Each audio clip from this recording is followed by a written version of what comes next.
am always in the middle of enjoying our own intro music, and then I get caught off guard because I'm like, where do you go? Anyway, thank you for tuning in to another episode of Let's Talk on WIN TV. I'm your host, Denise Rollard Barnes, publisher of the Washington Informer.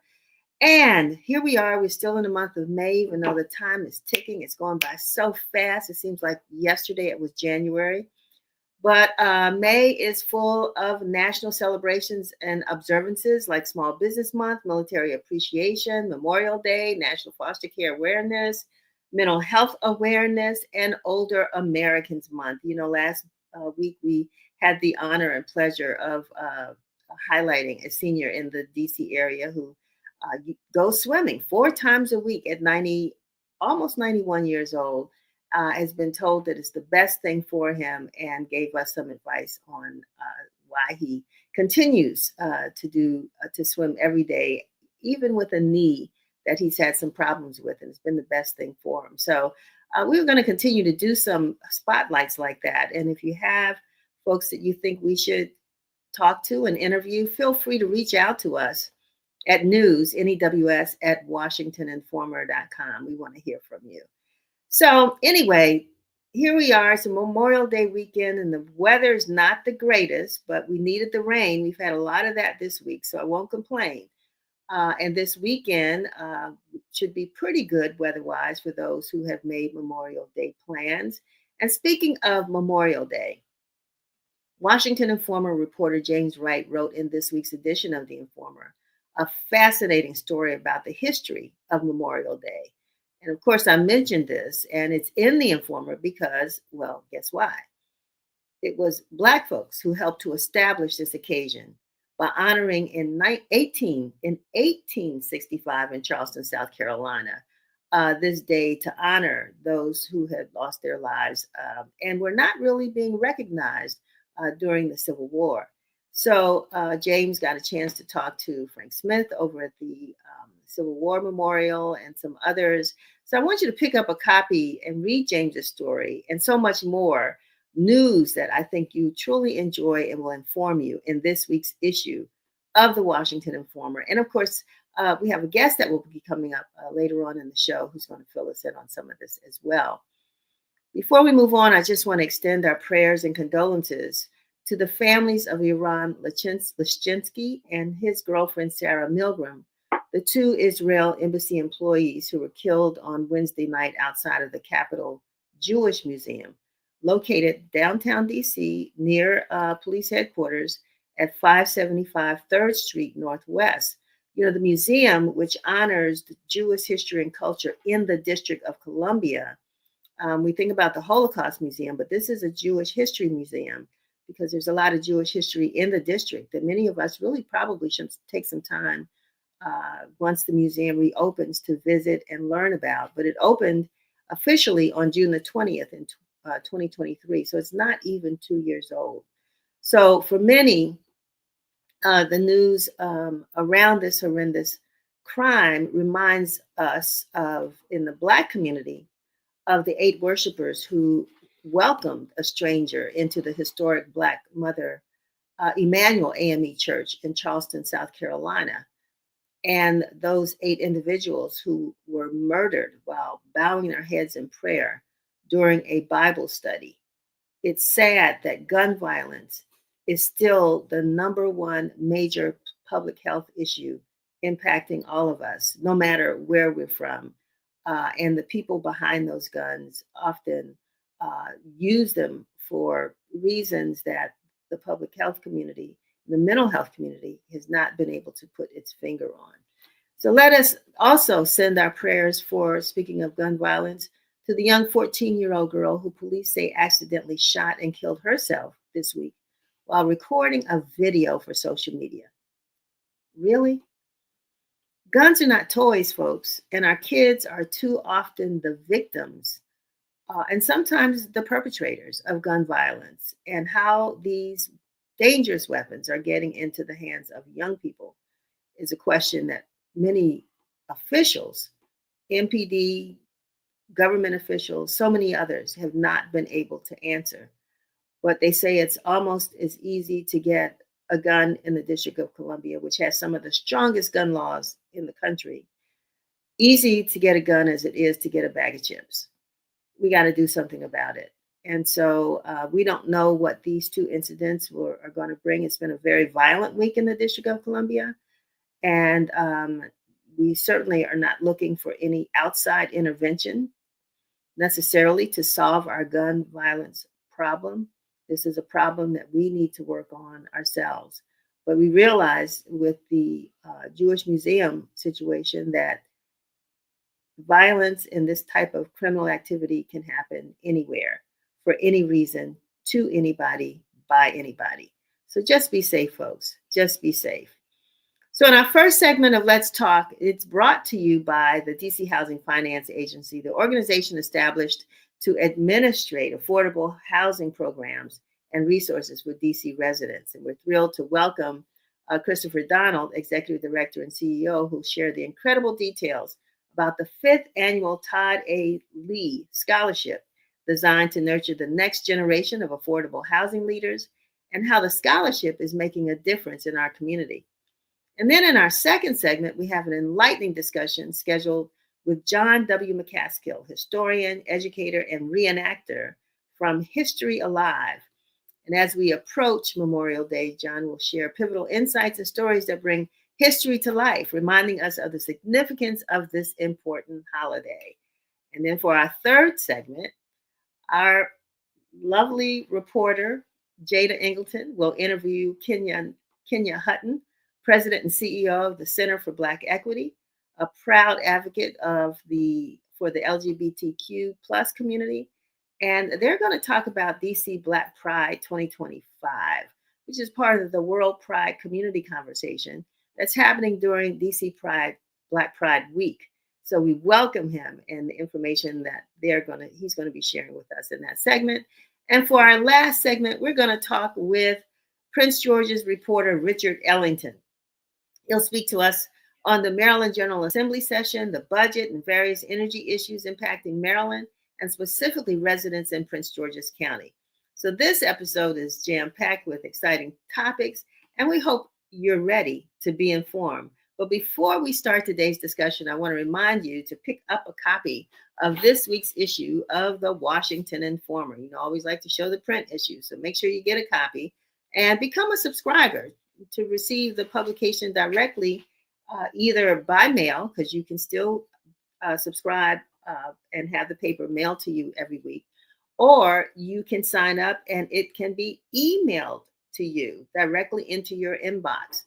The email subscription is free. The mail subscription is not, because we have to pay the U.S. Postal Service, as you know. But we hope that you will consider becoming a subscriber.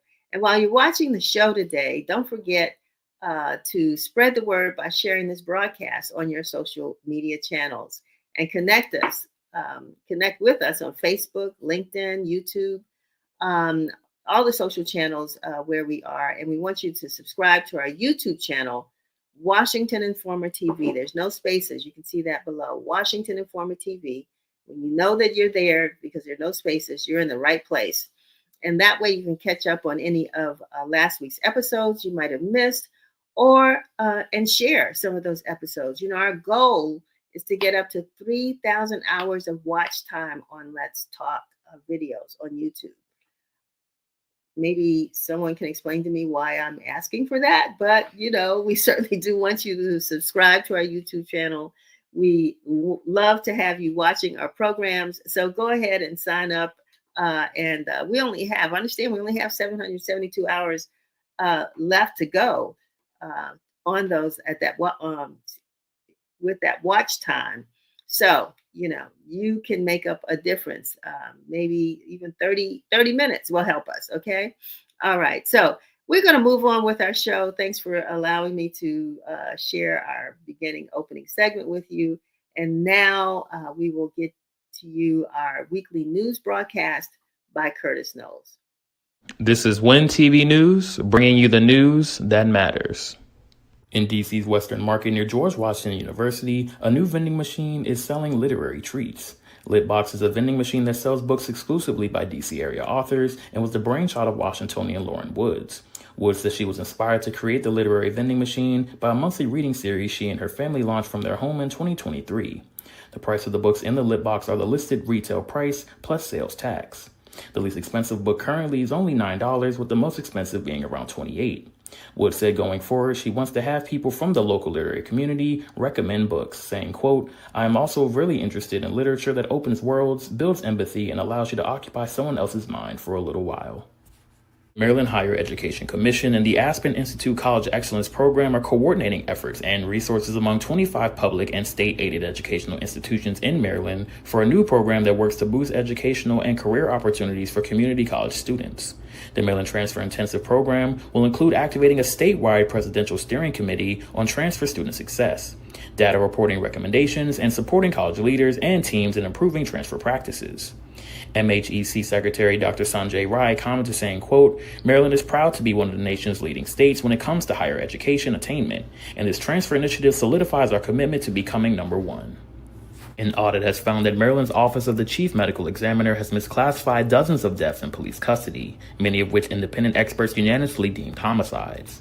The review, ordered after former OCME Chief Dr. David Fowler testified in defense of George Floyd's killer, revealed that during Fowler's 17-year tenure, that the office frequently downplayed police involvement and used discredited medical theories to avoid ruling deaths as homicides.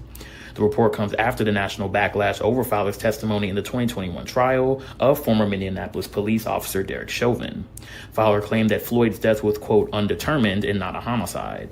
The jury rejected that conclusion, convicting Chauvin of murder, and in the aftermath, over 450 medical professionals signed a letter calling for a full investigation into Fowler's record. General Attorney Anthony Brown commented saying, quote, "This audit confirms what many feared, that Maryland's death investigations during that time were compromised by systemic bias and flawed procedures, and that these findings demand urgent accountability."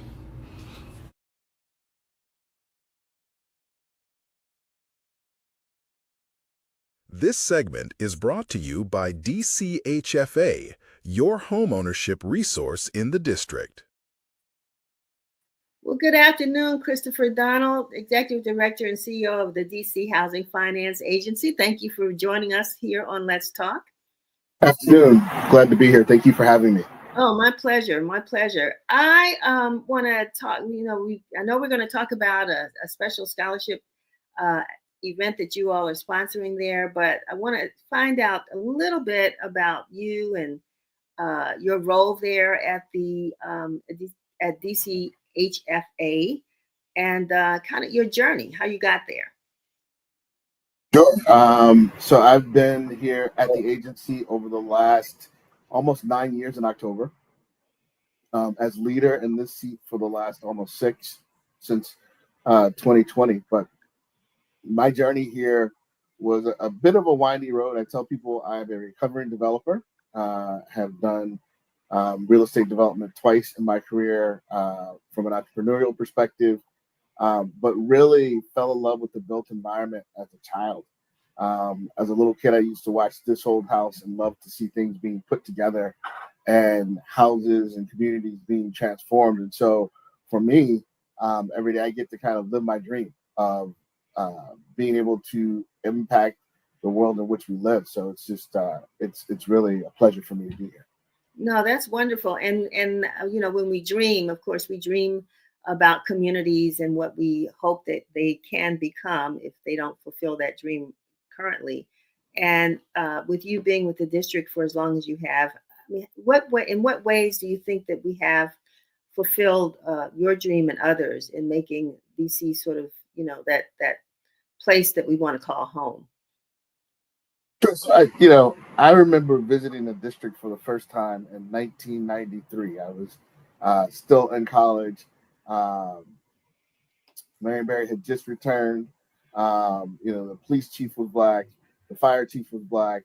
You had a lot of young Black people here in the city doing amazing things. And it just was a city of wonder to me.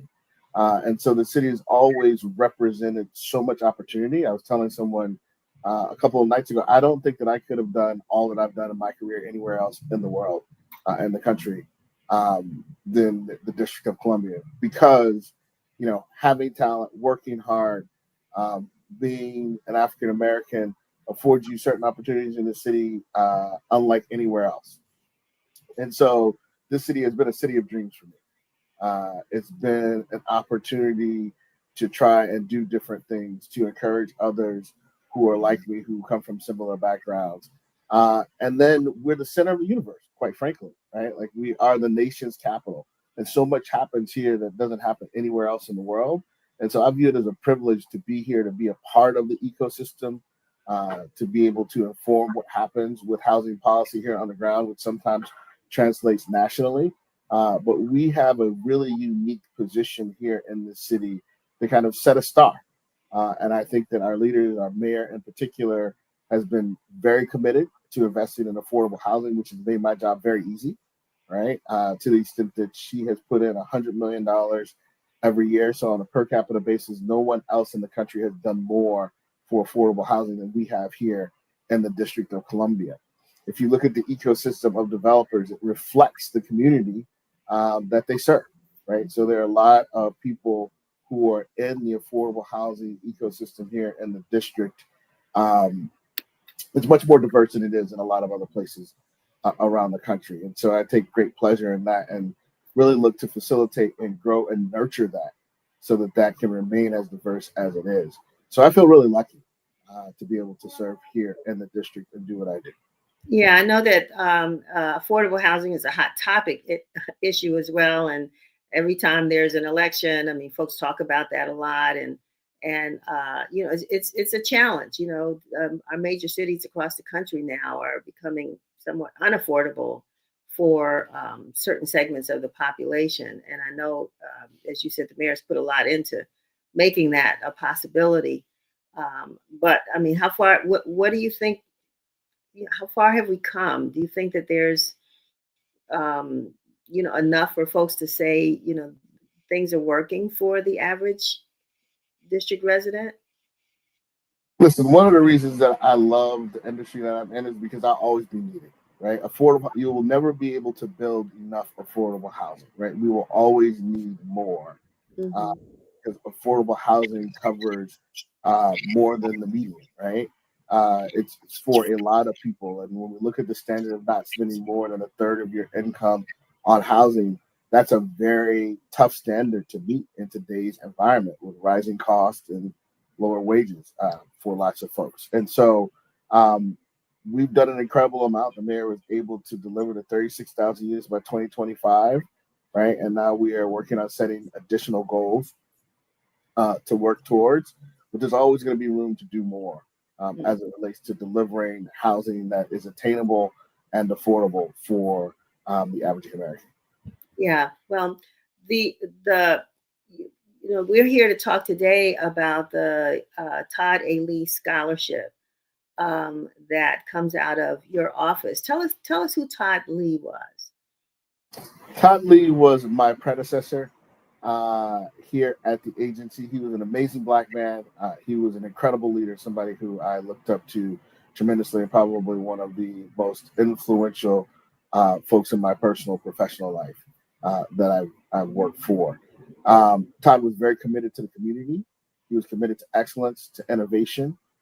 He was committed to ensuring that folks who had historically not been given an opportunity to participate in this ecosystem as principals to develop had an opportunity to do so and had access to capital to actually make those dreams come true.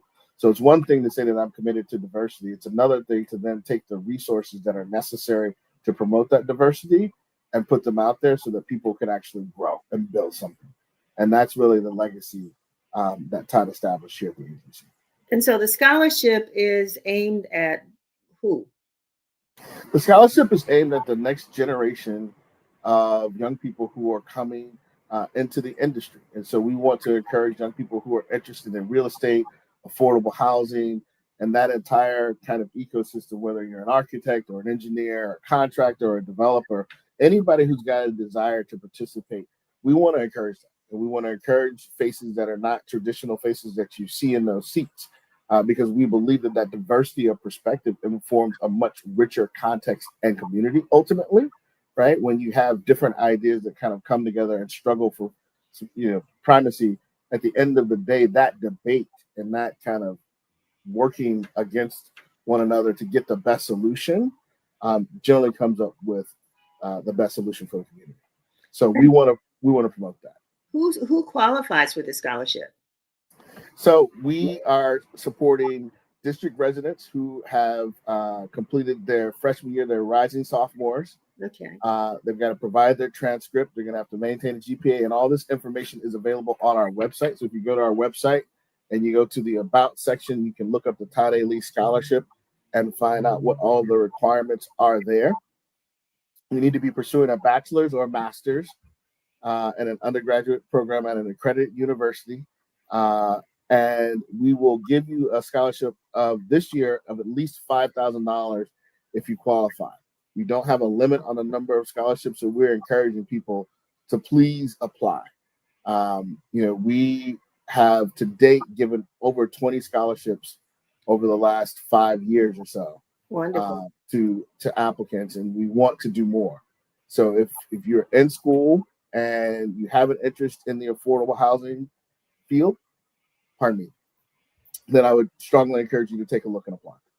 So tell us, I'm just curious, of the scholarships that you've given away over the past few years, where has that taken some of these young people? Do you have any stories about, those who've actually gotten scholarships and where they are today, even if they're in the agency? Yeah, so we're really excited. Some of the folks that we've given scholarships to have also gone on to be emerging leaders recognized by other organizations here locally. They're working in the nonprofit, public sector, and the private sectors in the development community. They've gotten both undergraduate degrees and graduate degrees, and have gone on to be in the industry. So we are creating this network of folks who are going to be all across the industry doing all types of different things. So from development to public sector to practitioners. That's where we're seeing all of our graduates go.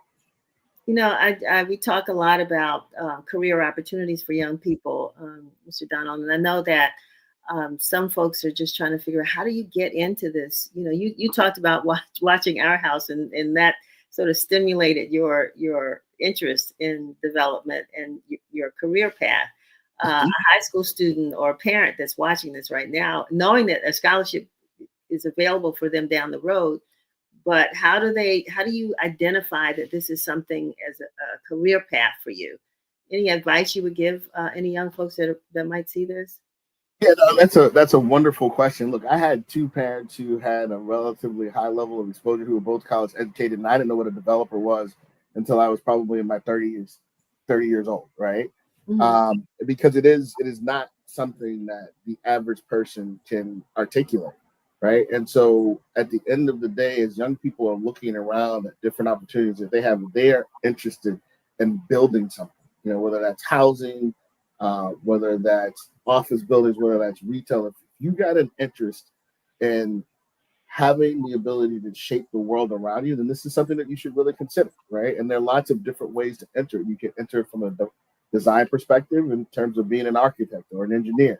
You can enter it from the finance perspective in terms of being a lender or an investor, right? You can enter it from the public sector in terms of being a planner or somebody who determines other types of policies.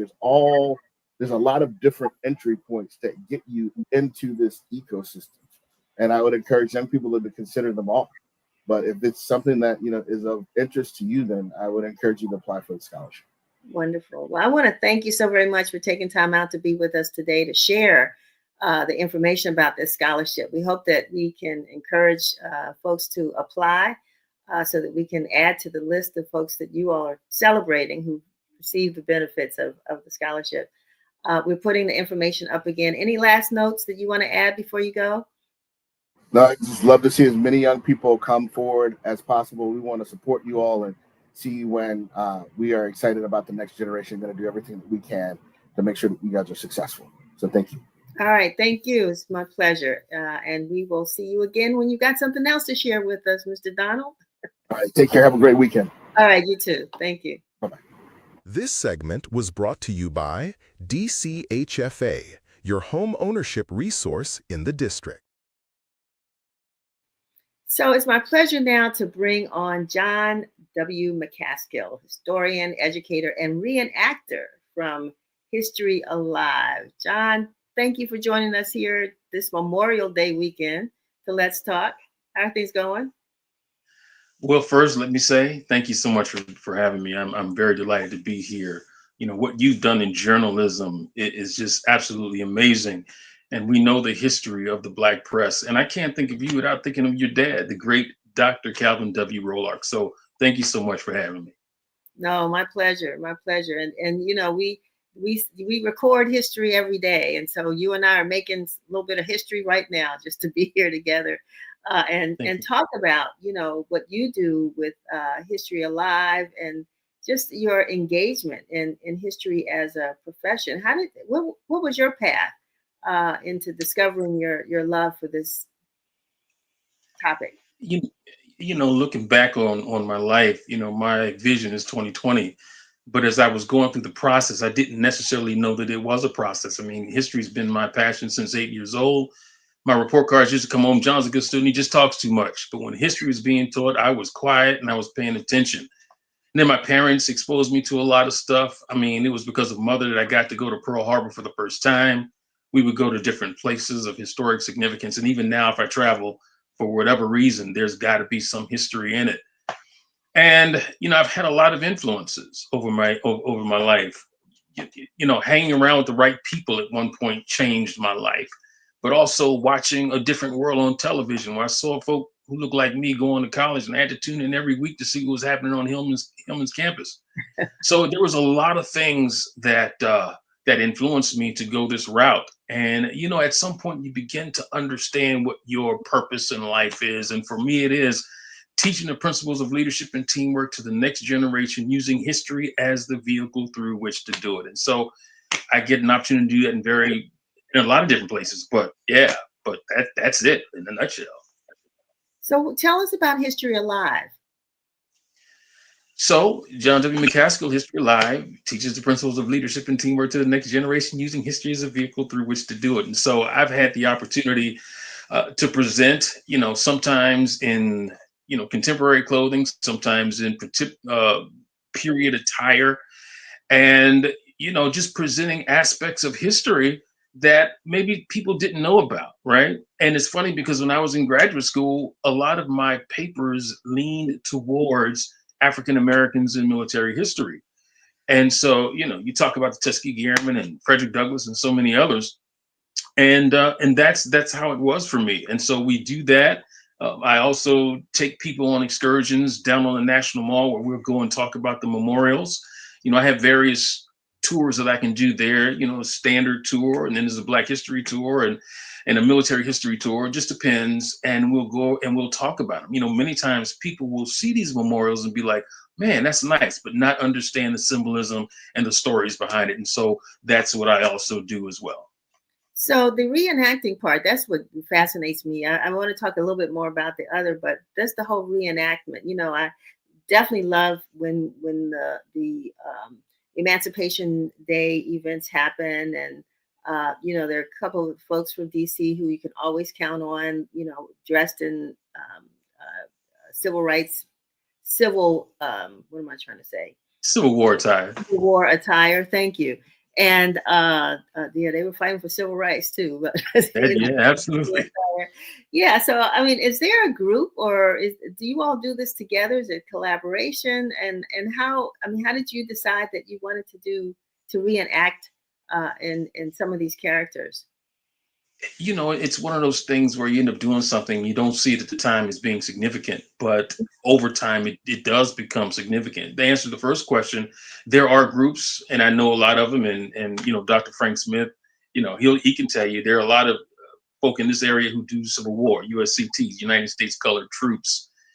I'm also part of Historic Aviation Society, where we do anything pertaining to aviation from as early as World War II through Vietnam.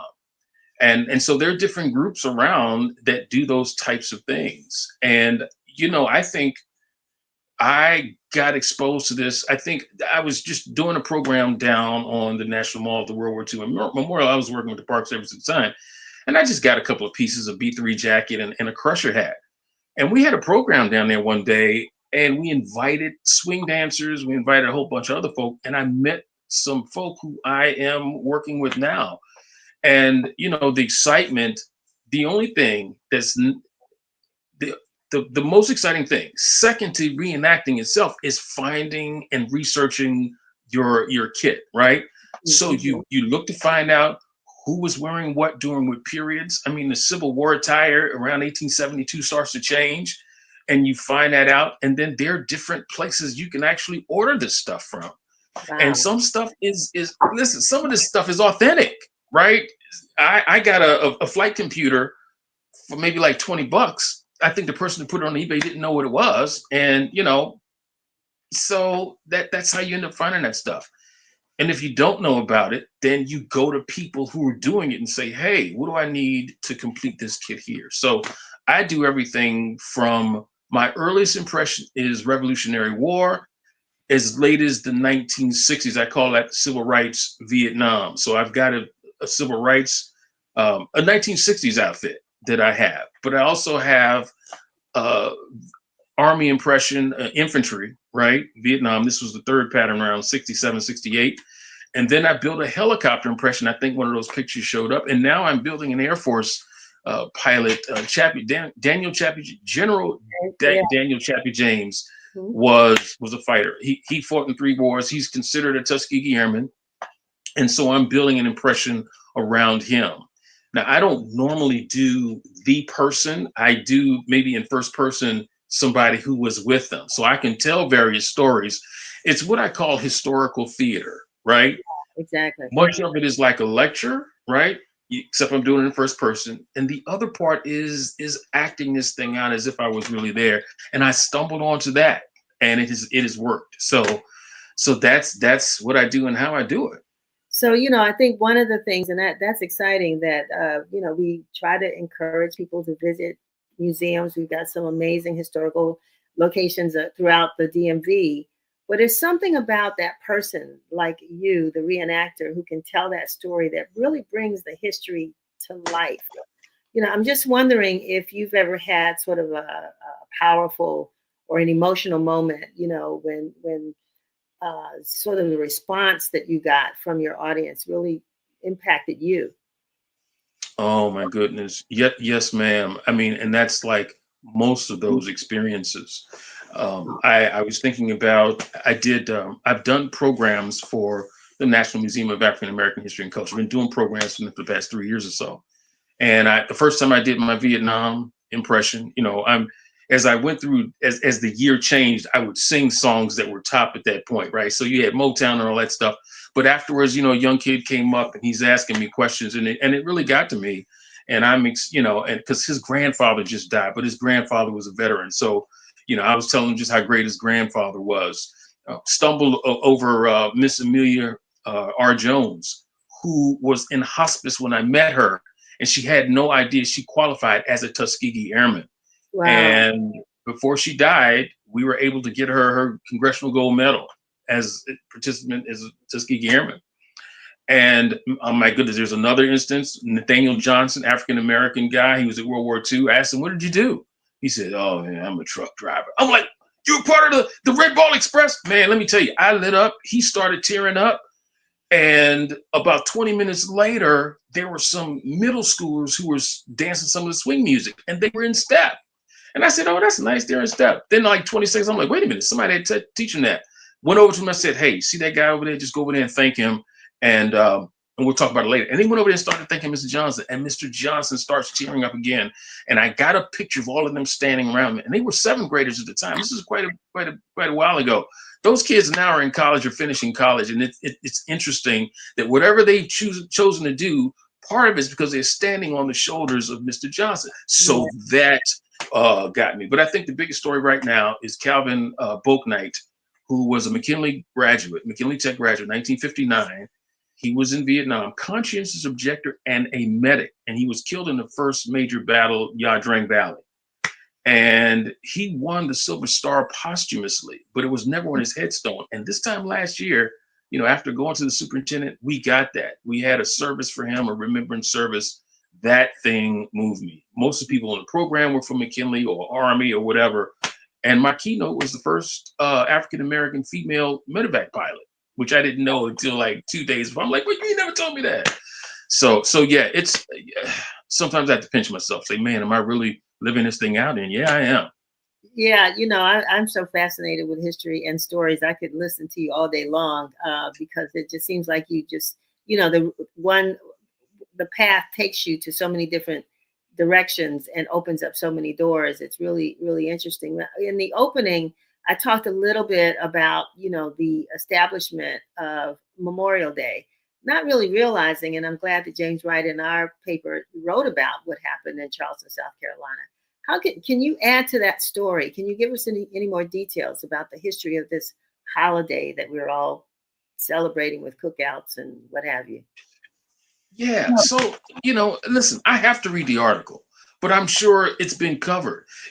Charleston, South Carolina, Black folk are going out because, most of the other folk who live in there, they left. They abandoned their properties.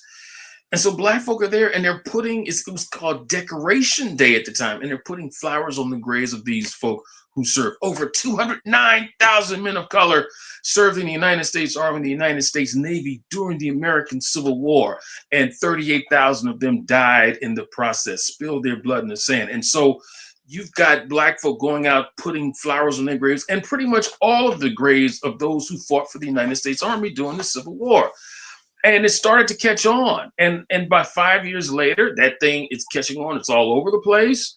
But, we've got it documented that in 1865 was the first time that it was, we've got it. The earliest we've seen is 1865. Now, some people may argue that President Lincoln did a similar thing in Gettysburg in 1863.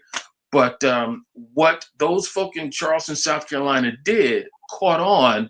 And within 5 years, this thing is something huge. As a matter of fact, the first 5 times they did at Arlington National Cemetery, it was on the portico of Arlington House, which is known as Robert E. Lee's house, although it wasn't his, it was actually his wife's, but he lived there for about 30 years. And it got too big. Then they moved it they built an outdoor, I can't think of it. It's like an outdoor stadium, but it's there. And Frederick Douglass speaks at one of them. And then it's too big for that and end up building another arena for that. But it's caught on. But it was originally Decoration Day. And it is to honor those who have laid their lives down for something greater. Listen, I know folk barbecue, they have a good time, but it is a day to remember, because somewhere I read that there is no greater expression of love than when someone is willing to lay their life down for someone else. Oh, wow. I hate to end this conversation, but if I have to, that's a good note to end it on, because that just shows the power of love. Exactly. I'm really happy that you were here to join us and to share that bit of history with us. I might want to bring you back, because I think there's some other, we at the end of the year, we always talk about New Year's, but what is it? I'm having brain damage this morning, but you talking about watch night? Watch night. Listen, the story of watch, we can't get into it now, but we want to talk about that. I know. You call me and I'm there, Sister D. I promise you. And all the traditions that go around that. And if there's some others, we're going to, want to bring you on to share some history and culture that folks need to have. They can try to take stuff out the libraries and out the museums and all, but we're going to continue to talk about it. We got to share this with our kids. We're going to tell it. We're going to tell it. Right. So I want to thank you so much, John McCaskill, for being with us, History Alive, and keep doing what you do. We appreciate you. Thank you, ma'am. You too. And looking forward to the next time. Okay. All right. Take care. So now it's my pleasure to turn the mic over to Jada Ingleton, who will have a great conversation. Looking forward to it with Kenya Hutton, and I'll let her do the introduction. Jada, take it away. Thank you, Ms. Denise, and good afternoon, everyone. Thank you for joining Let's Talk this afternoon. We have a wonderful conversation to promote a big part of Memorial Day weekend in DC, which is DC Black Pride. This segment is sponsored by DC Black Pride. So before we bring Mr. Kenya on, please take a look. This segment is brought to you by DC Black Pride. Black Pride is freedom. Absolutely it is. And hi, thank you for joining us today, Kenya. Hey, the way you gonna put that with that tagline fits perfectly into the conversation, right into us. Yeah, absolutely. See, glad. Thank you for noticing. And I just, for those who don't know, Black Pride is Freedom is actually the theme for this year's event. So we're going to definitely get into that. But for our audience, why don't you please introduce yourself and tell us who you are at Center for Black Equity and the work that you guys do as it pertains to Black Pride. Sure. So my name is Kenya Hutton. I am the current president and CEO of the Center for Black Equity. I became president and CEO in August of last year. Center for Black Equity was founded back in 1999 as the International Federation of Black Prides, which then changed its name in 2012 after seeing, the work we were doing expanded beyond beyond Pride and really started to dive into more activism. So we changed the name to Center for Black Equity. This is our 26th year of organization, but for DC Black Pride, it's always been the home of DC Black Pride, being the organizer for DC Black Pride since its inception, which started here in DC in 1991 as the first Black Pride in the world. Excellent, absolutely. And, specifically as it pertains to with the Center for Black Equity, what are some of the different initiatives that you guys are doing that pertains to support for Black and Brown queer communities? Sure. So we do a number of things. So one thing we believe is that, Black Prides are safe spaces, right? Especially now when a lot of our safe spaces are being destroyed. We work and make sure those spaces are maintained and sustained and can be here for generations to come. In addition, we are advocate for health equity, racial equity, financial equity for Black and Brown queer people. We have a huge health initiative. A lot of our work is really focused around health, making sure that Black and Brown queer folk globally, right, not just here in DC, not just in the United States, but globally have access to appropriate health care to take care of their needs. And it goes beyond HIV, right? We talk about mental health, cardiovascular health, HIV, sexual health, of course. We really try to advocate and create spaces so that communities can really be able to take care of themselves. That's excellent. Kind of two of a segue question, one thing I want to touch on while we're talking about it, why is it important to kind of incorporate that educational perspective in the celebration of DC Black Pride, talking about healthcare and all that stuff? I think it's important because, especially as it comes to DC Black Pride, and I've been doing DC Black Pride itself for 16 years. And what I've noticed is that, sometimes individuals come from parts of the country where they don't feel comfortable or have access to appropriate health care. When they come to, or their only time getting an HIV test, for instance, is when they go to a Pride event, right? That's the only time they get access to those things. So one thing we do at DC Black Pride is we have a health and wellness pavilion where, regardless of where you come from, you get access to HIV testing, doxypep, you get access to vaccines, COVID vaccines, Mpox vaccines. You can get therapy, you can get massages, you can get facials, you can get your blood pressure checks, your glucose checks, everything, because it's important, because you have to, it's especially right now, right? A lot of us live in spaces where there are food deserts, where individuals aren't able to get access to the healthcare or the food that they need to really maintain their health. So really try to create that space for communities and also educate folks, right? I think it's very important to let folks know about the history of DC Black Pride, the history of Pride in general, and why we really started, why DC Black Pride really became a thing. And even though it started as an opportunity to raise funds for community members that was being affected by HIV and AIDS back in the 90s, it has grown into a space of advocacy all around, and a declaration, which is why our theme this year was Black Pride is Freedom.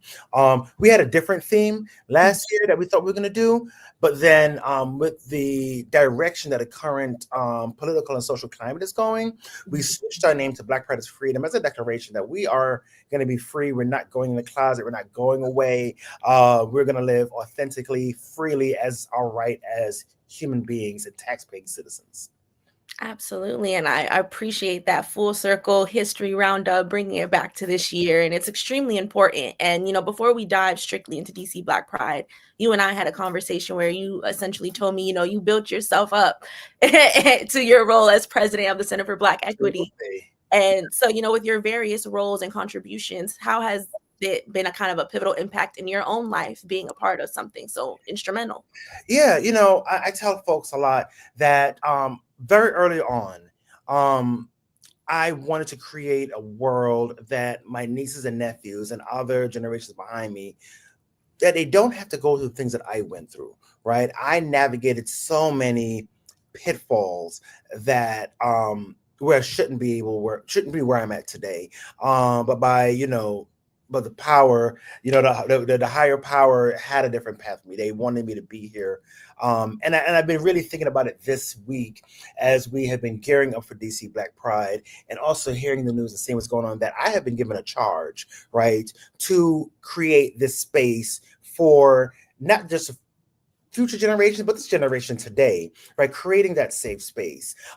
If I was not able to create and fight for access and resources to create safe space for folks in DC, where would all these people that are in the streets right now, and I keep on looking at my window because I can see people walking around, and it's also beautiful just to see just Black queer love just being walking down the street. So I'm always like looking, right? But if I wasn't able to do that, where would we go? Where would we be able to come together and find joy in a time when the world is so harsh, so much bad news? Find just a few days for us to be able to experience, joy, right? Queer Black joy in a time is important. So I think, just really leaning into that this is my job. This is what the direction of the laid in front of me.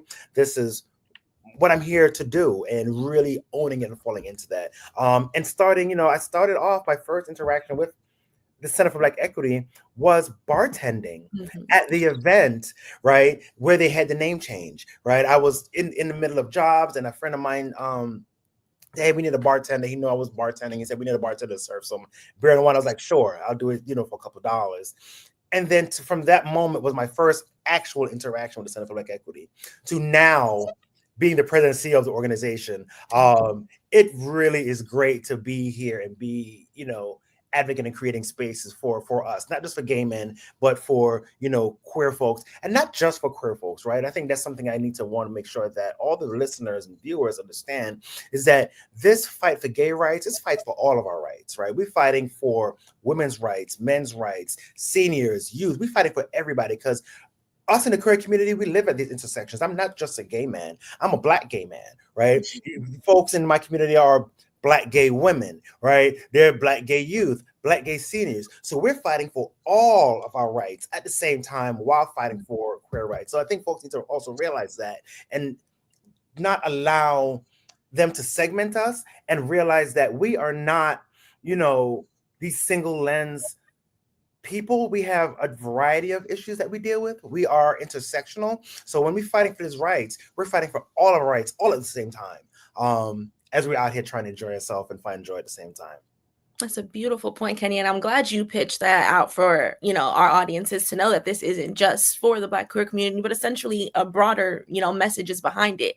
And that's evident in some of the events that you guys have, that you guys are, you're doing that diasporic reach, even a global reach. So can you tell us about, some of the different highlights that we can look forward to for DC Black Pride? Sure, absolutely. So I'll say last night, which was interesting, we had our pre-Black Pride kickoff last night, which was the Unity Bowl. We went together the ballroom house in the area to have a free event, and it was jam-packed. We had over 1,000 people. It was to capacity.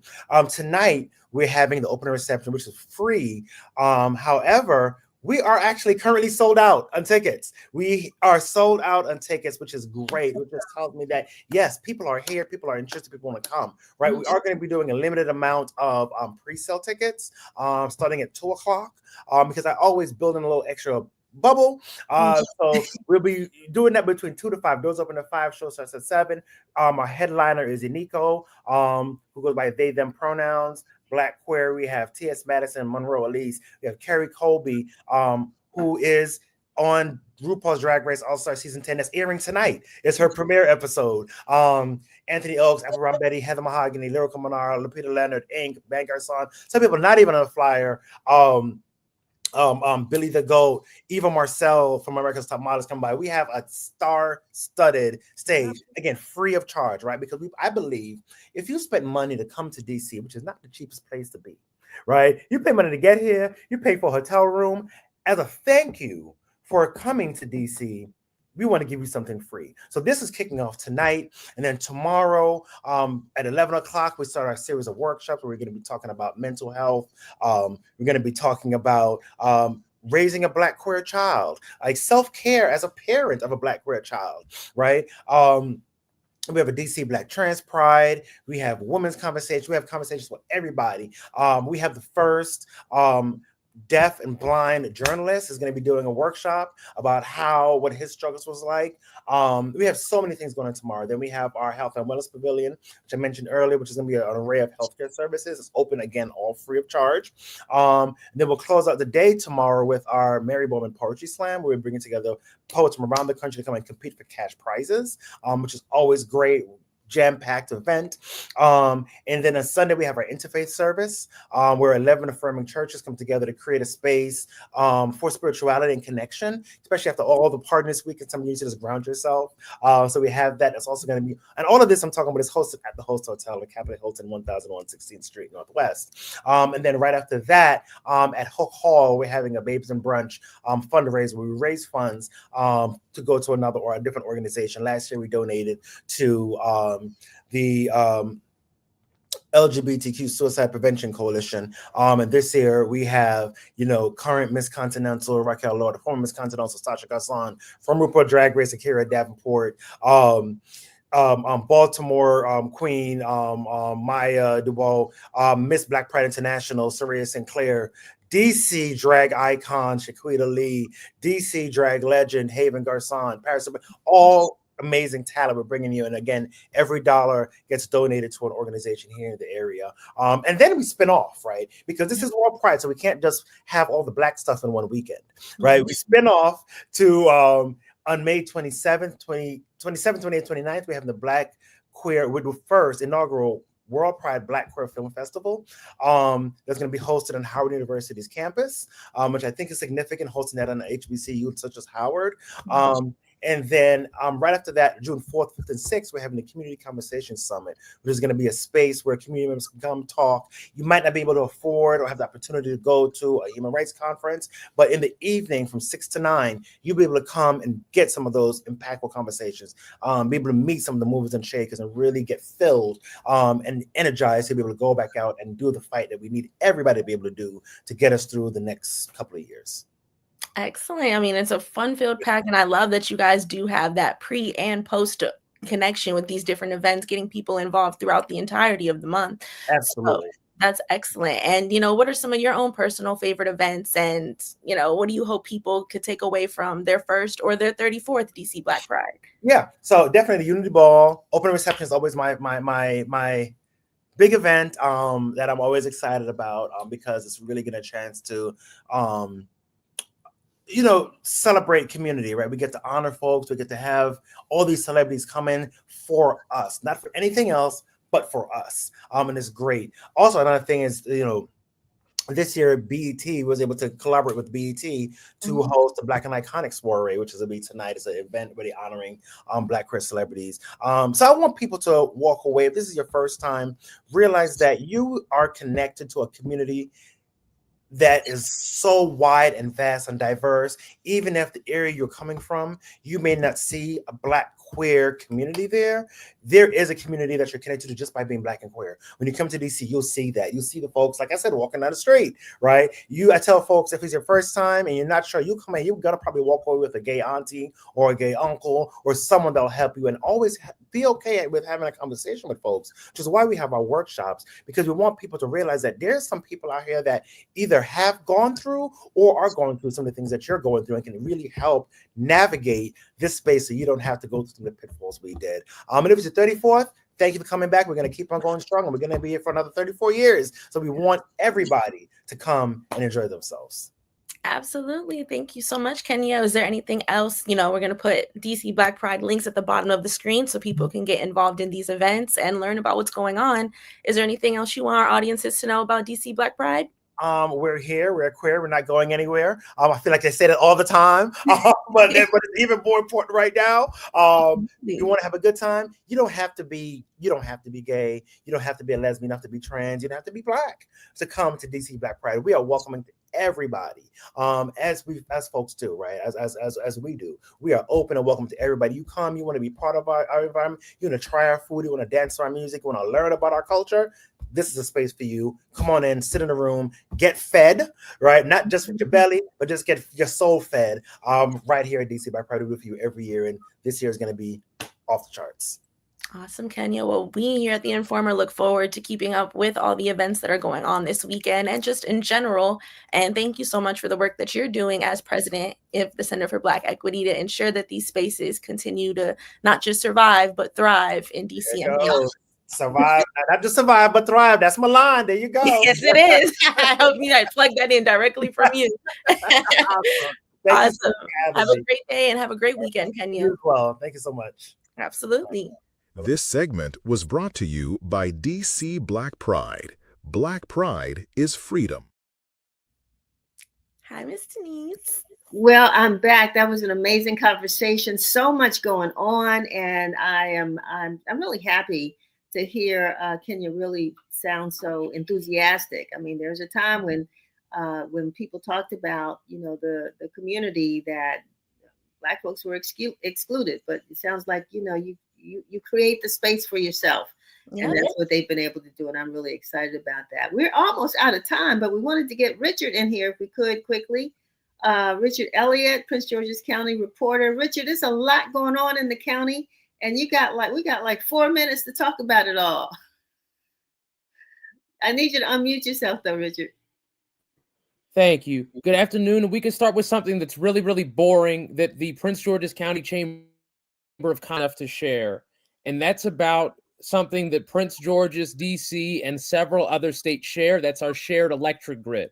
I'm pretty sure that many of our viewers have experienced rising utility prices, particularly since the winter.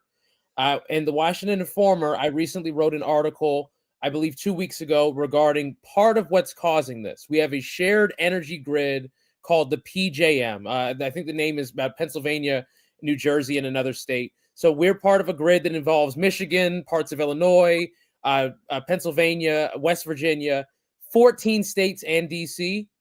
And thus, in Maryland or in DC, the policies that we as individual entities can enact to lower the cost of, or even to stabilize the cost of utilities, are relatively low. And in that article I wrote, there was a study showing that if PJM were to expedite their process in developing new energy sources, we could lower the cost of energy about 7% in the next decade, or we could continue at the current pace and utility rates will go up about 60% in the next decade. And that's just untenable for not only for consumers, but also for businesses and even for governmental entities. It's just not sustainable. So that's just to say that we need regional cooperation and we need strong strategy where I would basically only advise nuclear power in order to help get over this. Well, Jed, I don't want to hold you because I know you have a flight to catch. If you're good, that's fine because we only have a few more minutes. And Richard, want to talk more about this going forward because I know that the Trump administration is talking about using all forms of energy production, but I don't know what that means, right? We were headed towards solar, and nuclear, but now he's going back to coal and other things. So how that would impact this grid that you're talking about is something we want to explore at some point. What else is happening over there in the county? Among the more major issues is Governor Moore vetoing the reparations study. Governor Moore's cited reason, and also the reason cited by longtime civil rights advocate Larry Gibson, was basically, we've studied this enough, we need to do the work. There's arguments that Marylanders have made on both sides of it, but the most important note for our listeners is, in effect, that the Black Caucus was not really given a notice in advance of the veto. I think that is more important and relevant than any argument for or against the veto, is that the Black Caucus, Delegate Alethea McCaskill, Senator Charles Sidner, Senator Muse, for example, who've commented on this, all of them said they were blindsided and in effect did not know this was going to happen. And there was an article, I believe earlier today in the Baltimore Banner, that more or less says that there's been a communications breakdown between the Moore governorship and Maryland Democrats. And that leads to questions regarding what this upcoming session, and even more so, what a potential special session are going to look like. I would almost bet money. It's illegal to bet money on politics for listeners, but I would almost bet money that if there is to be a special session, that the Black Caucus will make overriding that veto one of their priorities in order to have a successful special session. Wow. So that is among the issues to pay attention to, even before the legislature's going to reconvene in January. We know, Jay, did you have a question? We know that we've had a primary, right? We haven't heard much about, and we know, I guess we're pretty sure who's going to end up being the county executive for Prince George's. We had hoped to have her on today, but can you give us any updates on the upcoming election in the county? Sure. There's going to be an election in early June. People should be it's strangely, in the primary, ballots were mailed out, 5 or so weeks in advance. I don't believe I've received my ballot yet. That's an I don't believe. So voters should be aware there is going to be a general election. I think that this general election that'll be between the incumbent state's attorney, Aisha Braveboy, and former Democrat turned Republican Jonathan White, who won the Republican primary in a 3-way race. There will be a general election. We could predict what the outcome is, but the voters still get to make up their minds. And I think that the turnout in this general election will say quite a bit regarding the likelihood of Governor Moore returning to the governor's mansion after the 2026 primary. Just because the turnout in this county is almost a bellwether for how well he'll be able to do. This is not at all to criticize Governor Moore, but with the citizen responses on energy, on the credit ratings downgrade by Moody's, on a variety of other issues, it will be rather easy for former Republican Larry Hogan to run a campaign centered on what I would basically call blame and the when I was in charge, things worked attitude, rather than proposing any solutions, just running on nostalgia in the past. And there will be a very contested 2026 general election governor race in Maryland. I will be certain to talk more about that as it arises. And I am predicting that Larry Hogan is the Republican nominee, basically with a similar strategy to what he had in 2014. In 2014, there was I forget the exact name, but there was a website, Something Maryland, where it was in effect to gripe about the tax increases that Martin O'Malley did, largely because of the Great Recession. And now there's a No More campaign, another website that's not run by anybody willing to talk about it publicly, but that is talking about the taxes, the crime, and a variety of other issues. Let me give props really quick. If anybody thinks we're commenting too negatively on Governor Moore, crime, particularly violent crime, is down to basically since integration lows in Baltimore right now. And I want to give props to him, to the former U.S. Attorney Eric Barron, to the state's attorney in Baltimore City, Ivan Bates, and to several others for making such incredible progress on reducing violent crime. Richard, you know so much about the county. We're always glad that we have you with us. I have a lot of questions going forward, but this is just, we'll get you back on.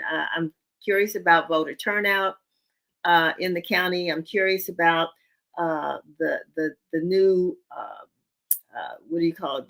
The wealthiest Black county now, whether Prince George's has lost that crown. And Charles County has picked it up. I'm not sure. I want to talk a little bit about that.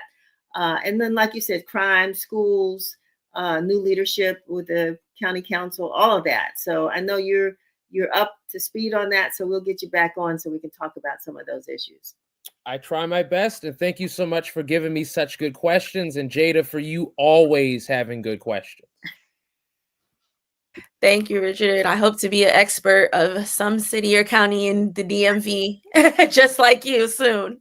So I appreciate talking to you both today. Thank you for including me in this conversation, Ms. Denise. My pleasure. My pleasure. You all have a great day, and we're going to move on. I want to thank you all, thank folks for Sponsoring the segments, the DC Housing Finance Agency, the Center for Black Equity, and thank you to our guests, Christopher Donald, Kenya Hutton, and John W. McCaskill. I want to thank you, Jada and Richard, for being on the show. Before we go, I just want to announce the fact that if you haven't heard and you want to promote some positive activities among our DC youth, you might want to go to the Heart of the City Youth Boxing competition tomorrow. It's a fundraiser on 8th Street Northeast at the old, The old AutoZone, the old AutoZone on 8th Street Northeast. It's a fundraiser to help these kids get to the Junior Olympics. And we've got some dynamite young kid boxers. And I met a couple of them. They're actually great students as well, interested in math and geometry and biology and the science and technology, all of that. So come on out to the AutoZone building at 1207 8th Street tomorrow. The doors open at 2. The fights will begin at 3. And support these young kids who are really trying to do their best. With that, to our viewers, I want to thank you for watching Let's Talk, where the conversation never ends. Have a great weekend. Stay safe. Don't eat too much. And see you next week.